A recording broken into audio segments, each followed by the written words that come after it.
Last month, I hosted a sold-out workshop where I demoed a new tool to make your meetings, trainings, workshops more engaging. And the whole time I had people asking themselves and also in the chat, how is Jan doing this?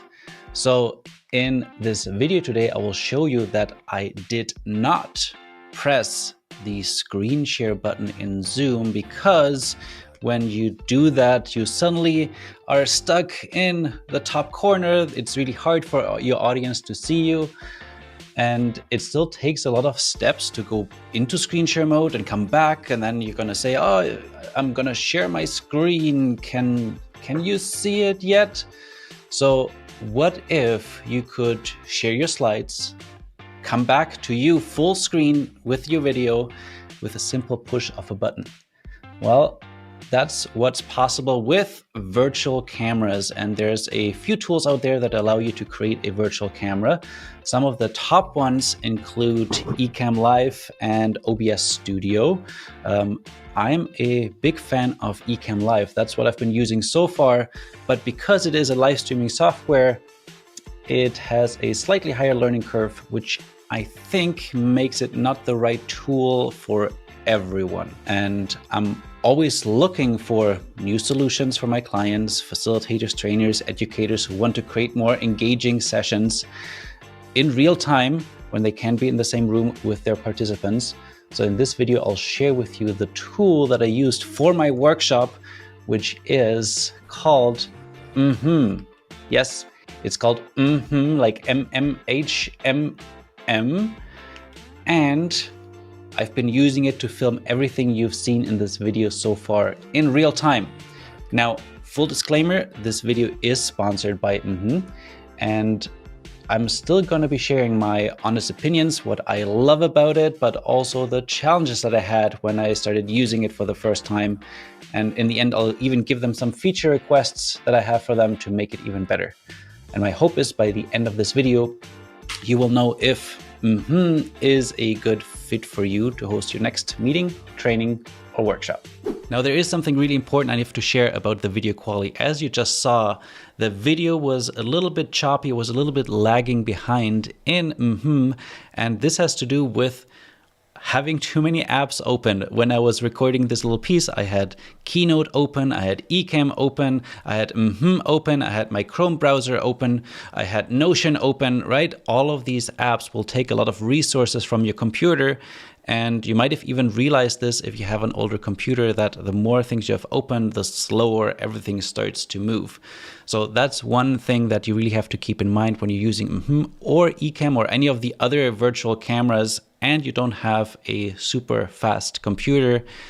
All of that will slow it down. So I usually make sure that I close down all of the applications that I don't need, and that resolved that issue for me, and I could use mmhmm in my Zoom workshop. All right, so let's start setting up a first slide. As you can see down here, you have a scratch pad. This is where you can either import files or you can just add a slide by clicking the button on the left here, which is what we're going to do right now.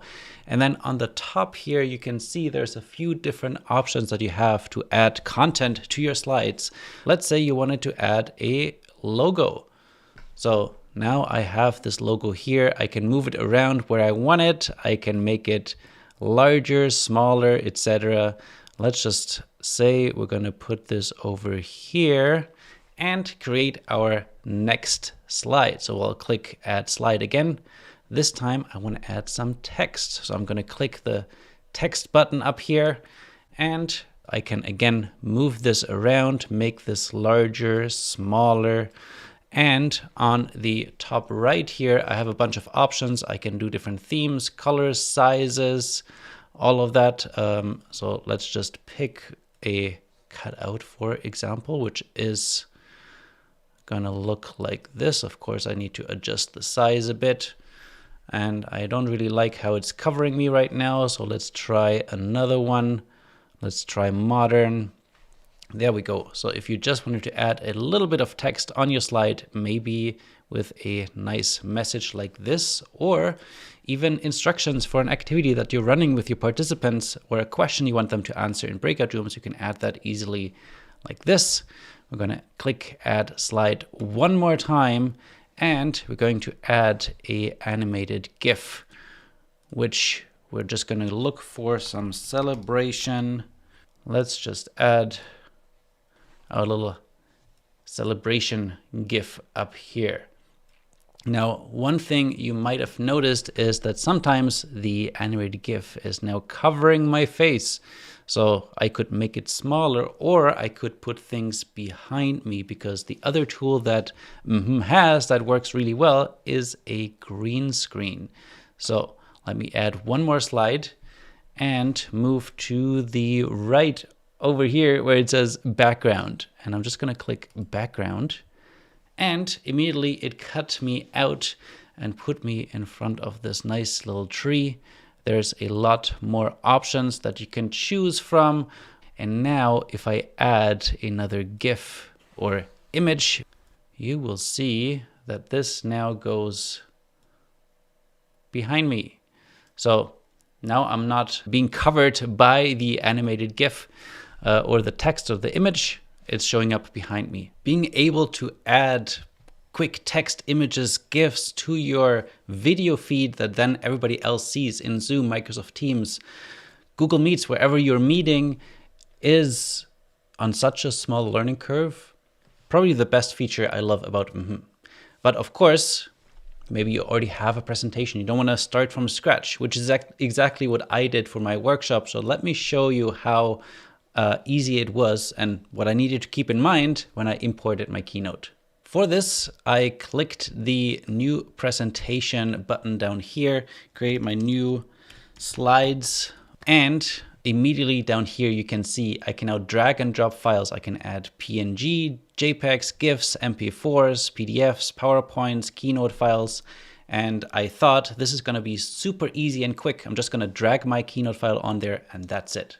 But the thing that I realized pretty quickly is that just importing Keynote did not make it recognize my fun and fancy fonts. So instead of just dragging and dropping the Keynote in there, I opted for exporting the whole presentation as PDFs and then just drag and drop that in there, and that worked like a charm. And then I had all my slides down here, right? It was super easy to add them. But now, as you can see, you need to go through each slide one by one, because right now I'm covering the text. So I'm just going to quickly move myself over here so I can be in this kind of green screen, automatically cutting out the background view. I could also go to the top right up here and choose the circle, which makes me into a circle that I can then move around. I could put myself maybe down here. I could change my background color a little bit, right? Or I could just be a square. And even here, I can adjust the sides and make it look either like a rectangle or a square. What I did realize when you're designing slides this way, it takes, of course, a lot more work than your regular slide deck. So I highly recommend spending another hour if you have a lot of slides beforehand, making sure that all of this is set up. So then you can get into your workshop, your training, your meeting confidently, and you know you're not covering any important stuff. Another cool thing in mmhmm is the video effects that you can find up here, where you can choose different effects like black and white, where your video turns black and white. We have pixelize, and you even have a little slider to choose how pixelated you want to be. There's a couple of different options. Rain, right? You got some water drops for like a sad moment, or you can add a little bit of a glitch. This is one that I used when I started talking about ice breakers, which I really want us to stop using.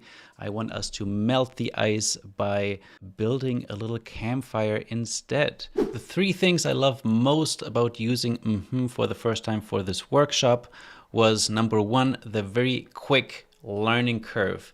It was very easy to navigate around the app and figure out where to add text and images and slides, change my background. All of that was very easy and quick to do compared to some of the other apps which require a lot more learning and practicing before you feel confident of using it in a session.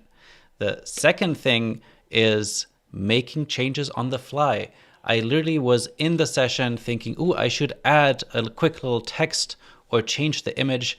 I could just click into the mmhmm app and add some text, which I couldn't do using Keynote and Ecamm Live, because with Keynote, I have to exit presentation mode.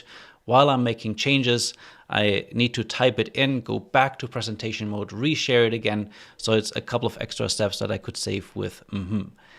And the last thing is, they have a great integration with Stream Deck. And a Stream Deck is this little device, or they also come in larger sizes where you can program a bunch of buttons, and they have buttons that allow you to change how you look like if you're in a circle or a square or full screen, where you can change and advance the slides.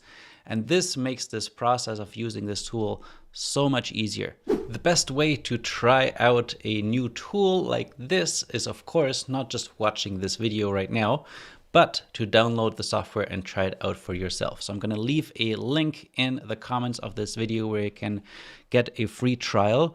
You can try it out, play around with it, and I highly recommend making an appointment with the onboarding team from mmhmm, because they were able to troubleshoot a bunch of my issues in just 20 minutes. We got all of them solved, and I felt so much more excited and confident of using this new tool in my workshop. They're great. They're going to help you out. So if you have any questions, make sure you schedule an appointment with them. My review would not be complete without telling you also some of the challenges that I faced when using mmhmm for the first time in my workshop. So here are some feature requests. The first one is update their remote. Their remote is basically the little tool that allows you to see your presenter notes. And actually, since I ran my workshop, they've already made it a lot easier to access it. And they're now calling it the show notes. But when I had the remote or the show notes active, I could not use the arrows on my keyboard to advance because I was thinking that I wanted to add some text. So I'm hoping this is an easy fix, which might already happen by the time you watch this video. I am using version 1.2.2, which is the newest version available as of today on May 8th, 2024. The second thing I wish it did was import my presenter notes from Keynote. I know this is a kind of special use case because I design all my slides in Keynote. It would be really cool when I import the presentation that it also imported my presenter notes, so I don't have to copy paste them one by one for each slide. In a presentation with about 50-60 slides, that took me quite a long time. But of course, if you're designing your whole presentation in mmhmm to start with, that would also not be an issue. The third thing is slide transitions. I do love creating some fun slide transitions in Keynote. Unfortunately, all of those get lost. By the way, there is a way how I can still have the transitions from my Keynote if I use the screen share button up here and I just select my Keynote or my presentation that I want to share. And that way I can have that behind me, and when I advance the slides, it still shows the transitions. But the challenge that I shared earlier, sometimes the video gets a little bit laggy if I have all of these different apps open at the same time. So I opted for my workshop to be okay with the transitions not being as fun and fancy as what I usually design in Keynote. This might just be me being super picky. The next one is also something that I've needed at least once or twice, which is just add a simple shape in mmhmm. I know I can add media, I can add GIFs, and I can add text, but just a simple square or circle, I always need to go back to Keynote. So that would be a really cool feature. And lastly, moving multiple slides. There were times where I was changing content in my presentation and I took something that was in the back and I moved it all the way to the front. And unfortunately, I had to drag and drop one slide at a time. And that took a really long time. I wish I could have just selected a bunch of them, copy them, go to the front of the presentation, click paste, and then they would show up over there. Again, all of these things are minor things based on how I would use it. But I hope that the mmhmm team sees this and maybe will implement some of those in the next version. So what's my final feedback? Should you try this? Should you use this for your meeting, maybe for a training, maybe for a workshop? I would say if you are looking for something that has a easy learning curve, where you can just add a little bit of text next to you, where you can move yourself around on your slides and just make something that is way more engaging than clicking the screen share button on Zoom and disappearing to the corner where people can't really see you anymore. Like, they can't see your facial expressions, they can't connect with you. I always feel like the focus is on the slides, and maybe you spend a lot of time designing beautiful slides, but if they can't see you, they're losing something. And because it takes some time to switch back and forth between SlideShare and seeing you in full screen, you're actually going to stay in SlideShare mode the whole time. And I think people really miss out on some of the human element that you bring to the table. So if you want to check it out, I have a link where you can get a 14-day free trial to try it out. And lastly, if you decide to use this, one really important tip, and I wish I had realized this before, you can get very excited adding so many slides and moving yourself around and adding so many effects. And like, there's a lot more features that I didn't show you in this video that I hope that you discover when you try it out. It's easy to miss the point of also adding just you, like no slide, no information, just you, because people connect the most with you as a person. And it's the way you tell your stories, the way you deliver that makes something engaging, the way you interact and invite your participants to engage in the chat with different polls that makes a huge difference as well. All right, let me know in the comments if you have more questions or if you try it out, what you think.